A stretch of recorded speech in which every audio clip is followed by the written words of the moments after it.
NCF 2005 का ध्येय वाक्य क्या है? इसका उत्तर देने के लिए आपके पास पुनः 10 सेकंड का समय है। करके सीखना, खेल खेल में अधिगम, बोझ रहित अधिगम या अनुभव आधारित अधिगम या शिक्षा।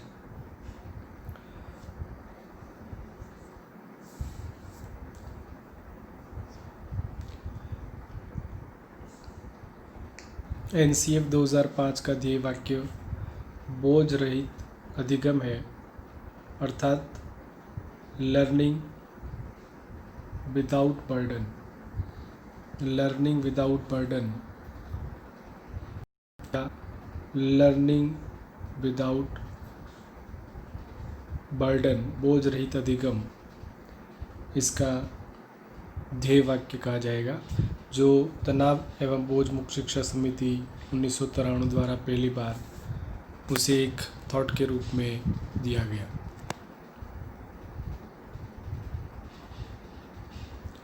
एनसीएफ 2005 पर अगला प्रश्न 5वां है। एनसीएफ 2005 में राष्ट्रीय स्तर पर कितने फोकस दलों का या कितने फोकस समूहों का गठन किया गया? इसका उत्तर पहला विकल्प है 35, दूसरा है 38, तीसरा है 21, चौथा है 10। आपके पास पुनः 10 सेकंड का समय है।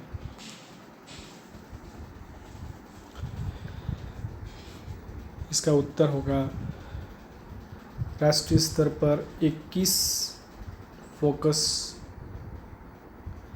समूहों का या 21 फोकस दलों का गठन किया गया। प्रत्येक फोकस दल में 10-10 सदस्य थे। ये चौथा विकल्प 10 जो है वो उन फोकस दलों में प्रत्येक दल में सदस्यों की संख्या का आंकड़ा है। 35 एनसीएफ पर गठित समिति जो थी उसके अंदर राज्यों से आए हुए सदस्यों की संख्या 35 थी, तो 3 सदस्य एनसीईआरटी के थे, तो कुल मिला के उस समिति में 38 सदस्य थे और स्टेट से आए हुए सदस्यों की संख्या 35 थी। तो इस प्रकार ये चारों विकल्प किसी न किसी प्रश्न के उत्तर हैं। साथियों, अगला प्रश्न लेते हैं, प्रश्न नंबर 6। एनसीएफ 2005 के आधारभूत सिद्धांतों में कौन सा शामिल नहीं है? विकल्प हैं पुस्तकों से इतर ज्ञान प्राप्त करना, रटने को महत्व देना, ज्ञान को वास्तविक जीवन से जोड़ना, राष्ट्रीय महत्व के बिंदु जोड़ना। एनसीएफ 2005 के जो सिद्धांत हैं, 5 सिद्धांत हैं, उनमें कौन सा शामिल नहीं है? पहला, पाठ्य पुस्तकों से इतर ज्ञान पाना है, ज्ञान को वास्तविक जीवन से जोड़ना भी है, राष्ट्रीय महत्व के बिंदु जोड़ना भी है। एनसीएफ रटने को महत्व नहीं देता है, जबकि रटंत प्रणाली से मुक्त करने की बात एनसीएफ करता है। तो छठे का उत्तर दूसरा विकल्प होगा, क्योंकि एनसीएफ रटने को महत्व नहीं देता है, करके सीखना, अनुभव से सीखने की बात एनसीएफ 2005 करता है। अगला प्रश्न, प्रश्न नंबर 7। एनसीएफ 2005 किस बात पर अधिक बल देता है? विकल्प नंबर 1 करके सीखने पर, दूसरा समस्या समाधान पर, तीसरा पाठ्य पुस्तक पर, चौथा शिक्षक की भूमिका पर। तो स्पष्ट है कि एनसीएफ एक मुख्य बात पर अधिक जोर देता है और वो है लर्निंग बाय डूइंग पर, करके सीखने पर, क्योंकि पाठ्य पुस्तक पर अधिक बल नहीं देता है जबकि बालक पर देता है। शिक्षक की भूमिका भी यहाँ पर मात्र सुविधा प्रदाता की है, एवं समस्या समाधान की बात पर कुछ विषय विशेष में बल दिया जाता है, परंतु एनसीएफ 2005 में सबसे ज़्यादा करके सीखने पर बल दिया जाता है। अगला प्रश्न, प्रश्न नंबर 8। एनसीएफ 2005 के अंतर्गत किन किन परीक्षा सुधारों को सुझाया गया है? परीक्षा संबंधी सुधारों पर प्रश्न है। ये बहुत ही महत्वपूर्ण प्रश्न है। इस प्रश्न को बार बार परीक्षाओं में पूछा गया है। तो एनसीएफ के अंतर्गत जिन परीक्षा सुधारों की बात हुई है उनमें नंबर 1 खुली पुस्तक परीक्षा, नंबर 2 सतत एवं व्यापक मूल्यांकन, नंबर 3 10वीं परीक्षा को ऐच्छिक करना और उपरोक्त सभी। आपके पास 10 सेकंड का समय है, समय आप ले सकते हैं। एनसीएफ 2005 में परीक्षा सुधारों को सुझाया गया है। तो मैं आपको बता दूं कि खुली पुस्तक परीक्षा भी इसमें है। सतत व्यापक मूल्यांकन अर्थात मूल्यांकन प्रणाली को लचीला बनाते हुए सीसीई पैटर्न को लागू करना, 10वीं बोर्ड की परीक्षा को ऐच्छिक करना, सामूहिक कार्य मूल्यांकन पर बल देना आदि परीक्षा सुधारों को इसमें सुझाया गया, अर्थात इसके सभी चारों विकल्प सही है। प्रश्न नंबर 9, एनसीएफ 2005 के तहत दिव्यांग बालकों की रक्षा के लिए प्रावधान किया जा सकता है। दिव्यांगों का अर्थ यहाँ पर निःशक्त बालकों की शिक्षा, वंचित बालकों की शिक्षा के लिए क्या प्रावधान एनसीएफ बताता है। तो विकल्प नंबर 1 है इसका समाकलन द्वारा, मुख्य धारा में डालकर, समावेशी शिक्षण द्वारा या इनमें से कोई नहीं। तो साथियों मैं आपको समय देता हूँ, 10 सेकेंड का समय है आपके पास। समाकलन, मुख्य धारा, समावेशी शिक्षण या कोई नहीं, इसका सही उत्तर आपने कर लिया होगा। समावेशी शिक्षण इसका सही उत्तर है। समावेशी शिक्षण सही उत्तर होगा इसका।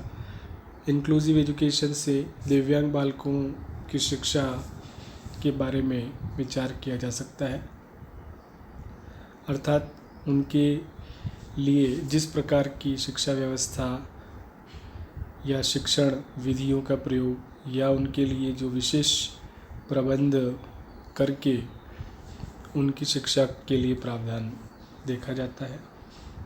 प्रश्न नंबर 10, एनसीएफ 2005 में प्राइमरी स्कूलों के बालकों के लिए निम्न में से श्रेष्ठ है। पहला विकल्प प्रदर्शन, दूसरा स्वयं द्वारा किया अनुभव, तीसरा वीडियो अनुरूपण और चौथा सभी। आपके पास पुनः 10 सेकंड का समय है, आप सोच लीजिए इसका उत्तर क्या होगा। प्रदर्शन, स्वयं द्वारा किया अनुभव, वीडियो अनुरूपण या सभी।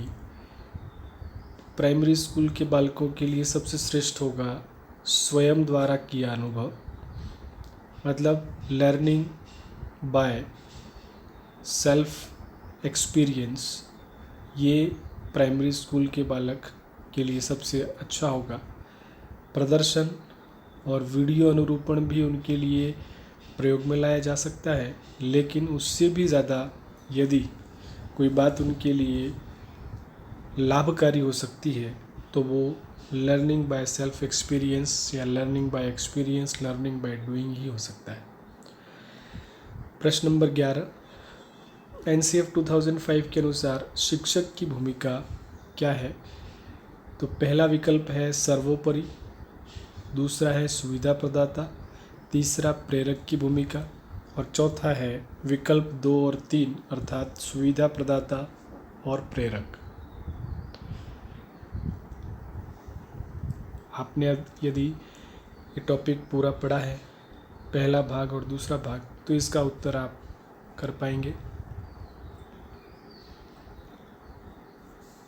समय आपका काफ़ी हो गया है इसमें।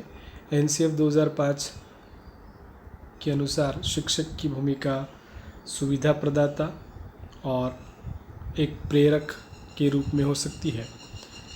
वैसे ये दोनों शब्द काम में लिए जाते हैं, लेकिन शिक्षक की भूमिका मात्र एनसीएफ के अकॉर्डिंग बालकों को फैसिलिटी प्रदान करना, उनको पढ़ने के लिए मोटिवेट करना, इस प्रकार की भूमिका को इसमें निर्धारित किया गया है।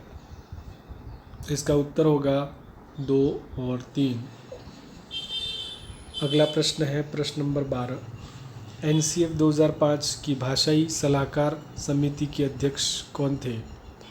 तो भाषा संबंधी सुझावों को, भाषा संबंधी समस्याओं को दूर करने के लिए जो लैंग्वेज एडवाइजरी कमेटी बनी थी 2005 के तहत, उसके अध्यक्ष कौन थे? Professor Yashpal Sharma, professor Krishna Kumar, doctor Namvar Singh या रोहित धनखड़? उत्तर के लिए आपके पास 10 सेकंड का समय होगा। आप सोच लीजिए उत्तर इसका क्या होगा। चारों विकल्प पर हम चर्चा करेंगे। प्रोफेसर यशपाल शर्मा NCF 2005 के लिए जो कमेटी बनी थी, स्टीयरिंग कमेटी बनी थी, उसके अध्यक्ष थे।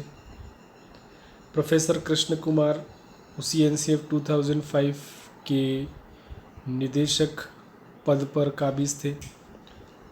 रोहित धनखड़ उस नेशनल स्टीयरिंग कमेटी में राजस्थान से मेंबर थे। बचा विकल्प डॉक्टर नामवर सिंह, जो इस भाषाई सलाहकार समिति के अध्यक्ष थे। तो ये चारों ही विकल्प NCF 2005 के ऊपर बनने वाले प्रश्नों के उत्तर हैं।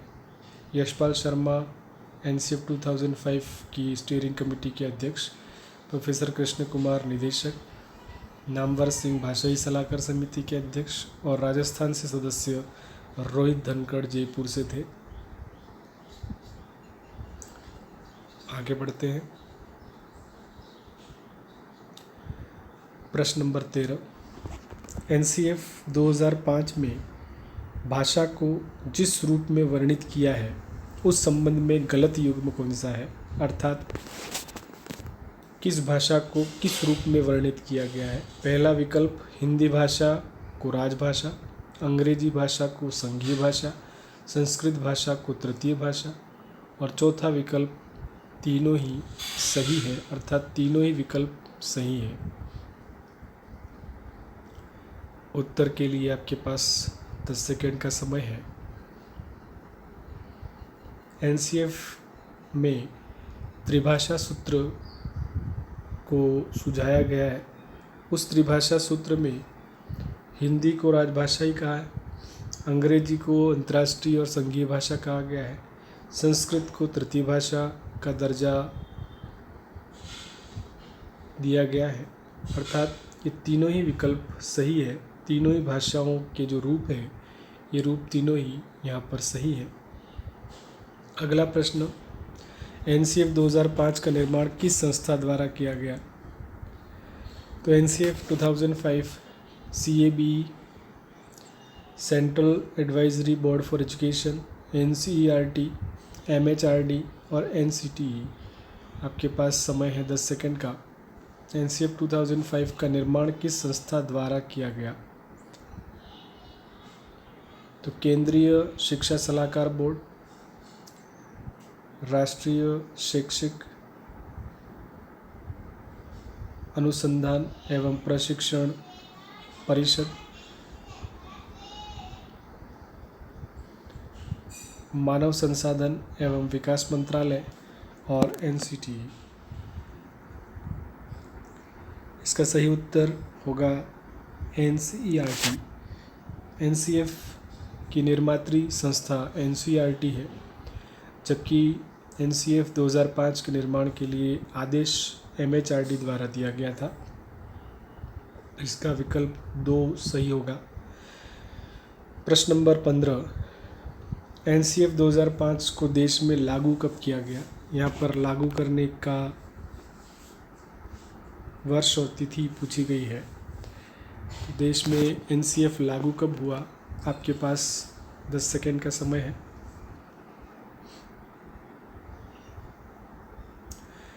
14 मई 2004, 1 जुलाई 2004, 1 जुलाई 2005, 1 अप्रैल 2005। इसका सही उत्तर होगा 1 जुलाई 2005 को NCF पूरे देश भर में लागू किया गया, जबकि 14 मई और 19 मई 2004 को NCF निर्माण पर NCERT में 2 बैठकों का आयोजन हुआ था। और 1 जुलाई 2005 को एनसीएफ बनने के बाद देश भर में लागू किया गया और उसे सबसे पहले 17 ने स्वीकार किया। अगला प्रश्न नंबर 16, एनसीएफ 2005 में कला शिक्षा को पाठ्यक्रम में जोड़ने का उद्देश्य क्या होगा? तो सांस्कृतिक विरासत की प्रशंसा, सृजनात्मकता एवं सौंदर्य बोध बढ़ाना, छात्रों के व्यक्तित्व और मानसिक स्वास्थ्य को विकसित करना और उक्त सभी।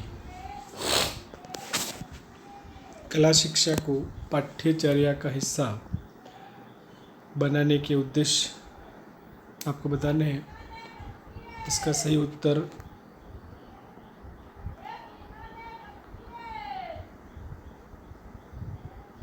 सांस्कृतिक विरासत की प्रशंसा भी होगा, सृजनात्मकता एवं सौंदर्य बोध बढ़ाना भी होगा, छात्रों के व्यक्तित्व और मानसिक स्वास्थ्य को विकसित करना भी होगा। अर्थात इसका सही उत्तर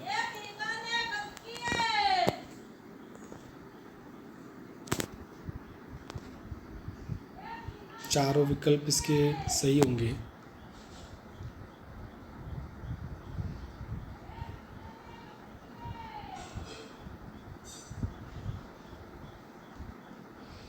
अगला प्रश्न लेते हैं। निम्न में से किस परीक्षा से जुड़े हुए सुधार को एनसीएफ 2005 में जोड़ा गया? इसका विकल्प प्रतियोगी प्रवेश परीक्षाओं को ऐच्छिक करना, कक्षा 10 की बोर्ड परीक्षा को ऐच्छिक करना, विद्यालय स्तर की विभिन्न अवस्थाओं पर राज्य स्तरीय परीक्षा का संचालन और इनमें से सभी। इसका उत्तर आपको 10 सेकंड में देना है। प्रतियोगी प्रवेश परीक्षाओं को ऐच्छिक, कक्षा 10 की बोर्ड परीक्षा ऐच्छिक, विद्यालय स्तर की विभिन्न अवस्थाओं पर राज्य स्तरीय परीक्षा का संचालन या सभी। तो इसका सही उत्तर होगा परीक्षा संबंधी सुधारों में कक्षा 10 की बोर्ड परीक्षा को ऐच्छिक करने के बाद इस एनसीएफ 2005 के परीक्षा संबंधी या मूल्यांकन प्रणाली सुधारों में जोड़ा गया था। बाकी विकल्प उत्तर में नहीं होंगे। अगला प्रश्न है, एनसीएफ 2005 में बहुभाषा को एक संसाधन के रूप में समर्थन दिया गया है। बहुभाषा अर्थात मल्टी लैंग्वेज एक संसाधन के रूप में समर्थित है, क्योंकि इसके कारण इसके नीचे सुझाए हुए हैं। इस माध्यम से प्रत्येक बालक सुरक्षित महसूस करे, भाषागत पृष्ठभूमि के कारण कोई भी बालक पीछे न छूट जाए। यह अर्थात बहुभाषा बालकों को अपने पर विश्वास के लिए प्रोत्साहन देगा और इनमें से सभी। तो आपको इसका उत्तर देना है कि बहुभाषा को क्यों समर्थन दिया गया है। आपके पास 10 सेकंड का समय है। सीधी सी बात है, यदि बालक बहुत सारी भाषाओं का ज्ञान रखेगा तो बालक हमेशा अपने आप को सुरक्षित महसूस करेगा, क्योंकि उसे सभी भाषाओं का ज्ञान है। कभी भी वह असुरक्षित फील नहीं करेगा, चाहे वह अपने देश में हो विदेश में हो। दूसरा, भाषागत पृष्ठभूमि के कारण बालक कभी पीछे नहीं छूटेगा, क्योंकि उसकी भाषागत पृष्ठभूमि हो सकती है कि उसकी लोकल लैंग्वेज हो, लेकिन उसने अगर पाठ्यक्रम में 3 भाषाओं का या बहुत सारी भाषाओं का ज्ञान प्राप्त किया होगा तो अपने जीवन में कभी वह पीछे नहीं रहेगा। और अगर ऐसा होगा, बहुभाषा होगा, तो बालकों को अपने आप पर विश्वास मिलता रहेगा और उसको बहुभाषा के कारण प्रोत्साहन मिलता रहेगा। तो अर्थात इसका उत्तर चारों ही विकल्प होंगे, मतलब सभी सही उत्तर है। चौथा विकल्प इसका आंसर होगा। प्रश्न नंबर 19, एनसीएफ 2005 में किस शिक्षण सूत्र पर ज़्यादा बल दिया गया है? ये प्रश्न बहुत ही महत्वपूर्ण प्रश्न है। शिक्षण सूत्रों की बात आए अगर टीचिंग मैक्सिम्स की बात आती है तो एनसीएफ 2005 पहला विकल्प है ज्ञात से अज्ञात की ओर, मूर्त से अमूर्त की ओर, स्थानीय से वैश्विक की ओर, और चौथा विकल्प है सभी पर। इसका सही उत्तर आपको 10 सेकंड में देना है। तो साथियों, एनसीएफ 2005 शिक्षण सूत्रों में ज्ञात से अज्ञात की भी बात करता है, मूर्त से अमूर्त की भी बात करता है, स्थानीय से वैश्विक की बात भी करता है। अर्थात ये तीनों ही शिक्षण सूत्र बहुत ही महत्वपूर्ण हैं इस प्रश्न के दृष्टिकोण से, तो सभी उत्तर इसका सही होगा। तो साथियों, अगला प्रश्न, एनसीएफ 2005 में शिक्षा के वृत्तीकरण का उद्देश्य निम्न में से कौन सा बताया गया है। अर्थात शिक्षा का वोकेशनलाइजेशन जो होना है, वृत्तीकरण होना है, उसका उद्देश्य कौन सा बताया हुआ है। तो पहला विकल्प है सामान्य शिक्षा के बजाय व्यावसायिक शिक्षा पर ज़्यादा बल देना, छात्रों को ज्ञान के साथ व्यवहार के लिए तैयार करना, शिक्षा का निजीकरण करना, और चौथा विकल्प है उदार शिक्षा को व्यवसाय उन्मुखी बनाना। आप सोच लीजिए इसका उत्तर क्या होना चाहिए। शिक्षा के वृत्तीकरण का उद्देश्य, अल्टीमेट उद्देश्य पूछा गया है, व्यावसायिक शिक्षा पर बल,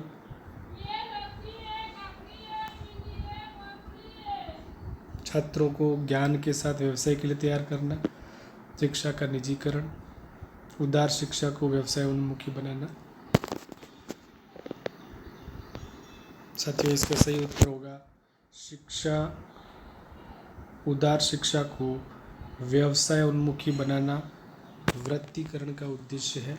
मतलब एनसीएफ 2005 जिस उदार और उन्मुख शिक्षा की बात करता है उसको व्यवसाय उन्मुखी बनाने का उद्देश्य इसके वृत्तीकरण में सम्मिलित उद्देश्य है।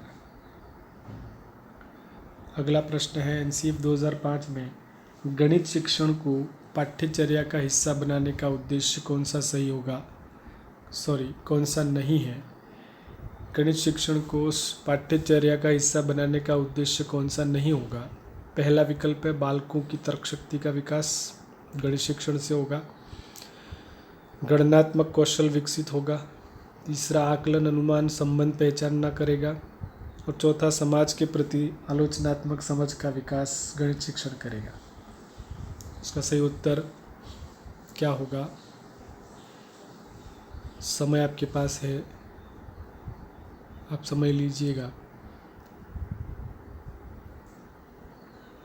तो इसमें ऑड वन उद्देश्य जो किसी और विषय के शिक्षण का उद्देश्य है वो है समाज के प्रति आलोचनात्मक समझ का विकास, जो कि सामाजिक विज्ञान विषय को पाठ्यचर्या में जोड़ने का उद्देश्य है। बाकी तर्क शक्ति का विकास, कैलकुलेशन स्किल विकसित करना और आकलन अनुमान और संबंध पहचानना, ये तीनों ही गणित शिक्षण के उद्देश्य होंगे।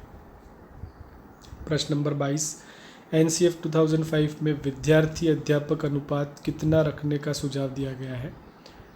सीधे से ऑप्शन है 40:1, 35:1, 30:1 और 20:1। इस प्रकार के प्रश्न आरटी 2009 में भी पूछे जाते हैं। 40:1, 35:1, 30:1, 20:1। इसका सही उत्तर होगा 30:1। एनसीएफ विद्यार्थी अध्यापक अनुपात को सुझाता है, अर्थात 30 विद्यार्थियों पर एक अध्यापक होने की बात एनसीएफ करता है। बाकी आप आगे आरटी में यही जो अनुपात हैं वो 40:1 और 35:1 के रूप में भी पढ़ोगे। एनसीएफ के संदर्भ में आपको 30:1 ध्यान रखना है। प्रश्न नंबर 23, एनसीएफ 2005 में पाठ्यचर्या में गृह कार्यों को किस उद्देश्य से शामिल किया गया है। तो गृह कार्य को शामिल करने का उद्देश्य क्या होगा इसमें। पहला विकल्प है तकनीकी क्षमता का विकास करना, दूसरा है अभ्यास को महत्व देना, सामाजिकता का विकास करने हेतु और परीक्षा उत्तीर्ण करने हेतु। तो गृह कार्य का सीधा सा शामिल करने का उद्देश्य एक इसमें बताया हुआ है। तकनीकी क्षमता, अभ्यास, परीक्षा उत्तीर्ण करना, सामाजिकता का विकास करना। साथियों, आपके पास 10 सेकंड का समय है।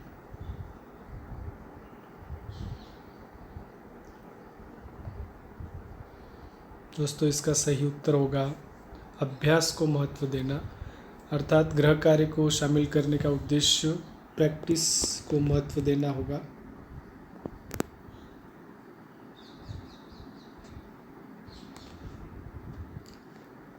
अगला प्रश्न नंबर 24।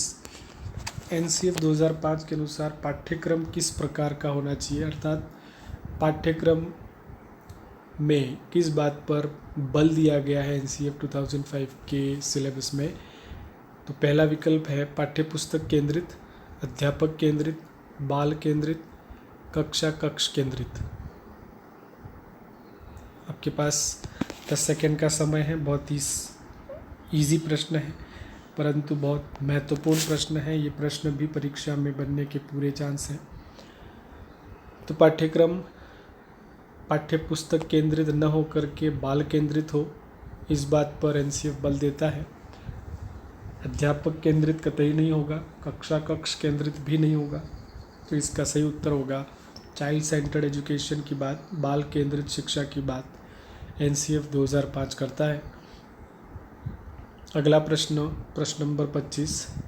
2005 में एनसीएफ 2005 में शांति शिक्षा को बढ़ावा देने के लिए कुछ क्रियाओं की अनुशंसा की गई है। वे क्रियाएं कौन सी है? आपको बता दूं मैं कि एनसीएफ 2005 पीस एजुकेशन को बढ़ावा देने के लिए कुछ ऐसी अनुशंसाएं करता है जिनमें विकल्पों में पहला है महिलाओं के प्रति आदर प्रकट करके, दूसरा नैतिक शिक्षा को पढ़ा करके, तीसरा उत्तरदायित्व बढ़ाने के कार्यक्रम आयोजित करके, और उक्त सभी।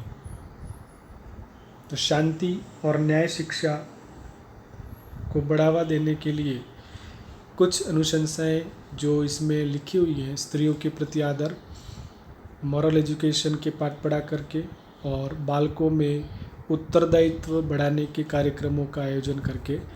तो तीनों ही विकल्प सही हैं, अर्थात उक्त सभी इसका उत्तर होगा। ये सभी अनुशंसाएं शांति और न्याय शिक्षा को बढ़ावा देने के लिए की गई है। अगला प्रश्न लेते हैं।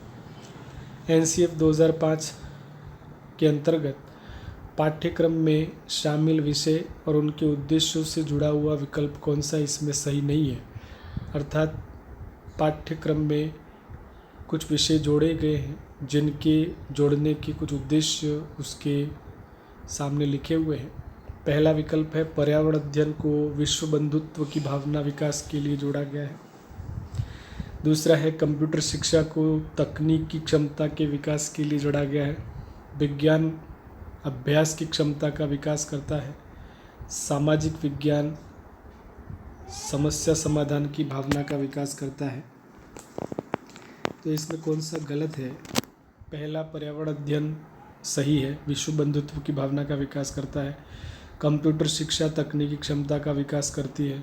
सामाजिक विज्ञान समस्या समाधान की भावना का विकास करती है, या विज्ञान अभ्यास की क्षमता का विकास करती है। तो इसमें तीसरा विकल्प बेमेल है, विज्ञान अभ्यास की क्षमता का विकास, ये सही विकल्प नहीं है, अर्थात इसका तीसरा उत्तर होगा अभ्यास की क्षमता का विकास।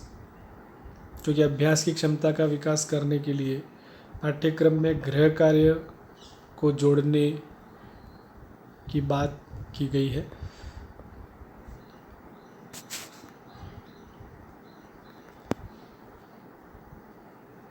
अगला 27वां प्रश्न। एनसीएफ 2005 के प्रथम अध्याय की शुरुआत रविंद्रनाथ टैगोर के किस निबंध से हुई है?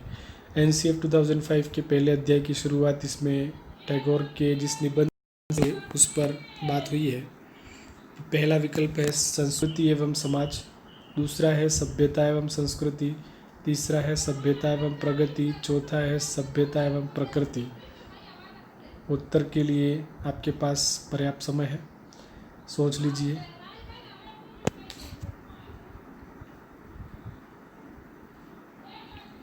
इसका सही उत्तर होगा सभ्यता एवं प्रगति, टैगोर का एक निबंध है जिसके एक उदाहरण से एनसीएफ का प्रथम अध्याय या एनसीएफ 2005 की शुरुआत मानी जाती है। प्रश्न नंबर 28, एनसीएफ 2005 के संबंध में कौन सा कथन गलत है? आपको गलत कथन चुनना है। पहला कथन है, यह विद्यालय शिक्षा का अब तक का सबसे नवीनतम दस्तावेज है। यह एक सक्रिय एवं सामाजिक प्रक्रिया की बात करता है। इसका प्रकाशन 8वीं अनुसूची में वर्णित सभी 22 भाषाओं में हुआ है। इसका निर्माण एनसीईआरटी के आदेश पर एमएचआरडी ने किया। विकल्प चारों हैं, आप एक बार सोच लें। इस प्रश्न की व्याख्या कर देता हूं मैं। पहला विकल्प सत्य कथन है, क्योंकि यह विद्यालय शिक्षा का अब तक का सबसे नवीनतम दस्तावेज एनसीएफ 2005 के रूप में है। एनसीएफ एक सक्रिय और सामाजिक प्रक्रिया की बात करता है। एनसीएफ 2005 का प्रकाशन संविधान की 8वीं अनुसूची में वर्णित सभी 22 भाषाओं में हुआ है, यह भी सही है। लेकिन इसका निर्माण एमएचआरडी के आदेश पर एनसीईआरटी ने किया है, न कि एनसीईआरटी के आदेश पर एमएचआरडी ने किया है। तो चौथा विकल्प गलत लिखा हुआ है, तो इसका उत्तर होगा फोर्थ विकल्प। प्रश्न नंबर 29, एनसीएफ 2005 के सुझावों में कौन सा सत्य है? आपको सही सुझाव बताना है। अंग्रेजी भाषा शिक्षण कक्षा 1 से ही शुरू होना चाहिए। क्या ये सही है?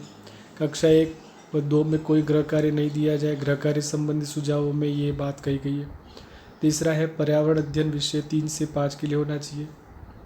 और चौथा विकल्प है सभी सत्य कथन है। एक बार आप विचार कर लीजिएगा।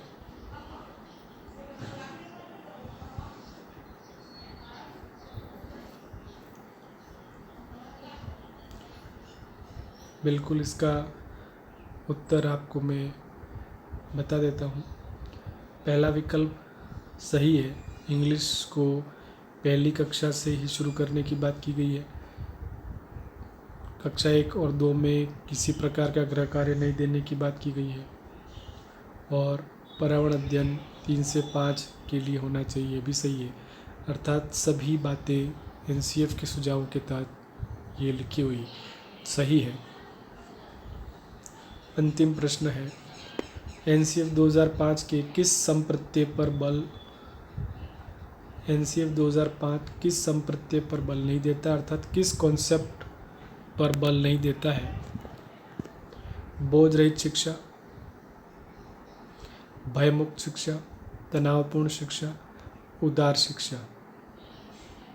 चारों विकल्प एक बार सोच लें कि कौन से कॉन्सेप्ट पर बल नहीं देता, अर्थात 3 कॉन्सेप्ट ऐसे हैं जो एनसीएफ 2005 से जुड़े हुए हैं। आपके पास उत्तर देने के लिए 10 सेकंड का समय है। साथियों, इसका उत्तर एक बार आप पुनः सोच लीजिए। पहला विकल्प बोझ रहित शिक्षा की बात एनसीएफ करता है, लर्निंग विदाउट बर्डन। भय मुक्त शिक्षा, भय और डर मुक्त शिक्षा की भी बात एनसीएफ करता है। तनावपूर्ण शिक्षा बिल्कुल गलत है, क्योंकि तनाव मुक्त शिक्षा की बात करता है, तनावपूर्ण शिक्षा की बात एनसीएफ नहीं करता है। और उदार शिक्षा, उन्मुक्त शिक्षा की बात भी एनसीएफ 2005 करता है। अर्थात इसका उत्तर होगा तनावपूर्ण शिक्षा की बात नहीं करता है, तनाव मुक्त शिक्षा की बात करता है। तो मुझे आशा होगी कि आप सभी ने ये 30 ही प्रश्न बड़े अच्छे से किए होंगे। और मैं ये होप करता हूँ कि आपने जो प्रश्नों के उत्तर आपको समय दिया गया उसमें आपने सही या गलत जो भी उत्तर किए होंगे, अंततः कितने आपने सही किए, कौन से प्रश्नों के विकल्पों में आपको कोई कन्फ्यूजन हो, पेपर किस स्तर का था, पेपर के प्रश्न किस प्रकार बने, आपके कितने मार्क्स आए, इस बात पर आप कमेंट बॉक्स में लिख करके बता सकते हैं और मुझे पर्सनल व्हाट्सएप नंबर पर भी मैसेज करके बता सकते हैं कि आपने इन 30 प्रश्नों में कितने प्रश्न सही किए, कितने गलत किए। तो धन्यवाद साथियों। हमारा पहला बाल विकास और शिक्षा शास्त्र संबंधी यूनिट नंबर 5 का NCF 2005 पर ये पेपर यहीं पर ख़त्म होता है। मुझे आशा है कि ऐसे ही आगे भी मैं पेपर जो लेकर आता रहूँगा, आप सभी उसको देखेंगे, लाइक करेंगे, सब्सक्राइब करेंगे और लिंक को शेयर करेंगे। अधिक से अधिक बच्चों को इस पेपर का लिंक आप शेयर करें, तो सभी जितने भी पढ़ने वाले लोग हैं उन सभी को फ़ायदा होगा। इसी आशा के साथ मैं अपनी बात को यहीं पर ख़त्म करता हूँ। धन्यवाद।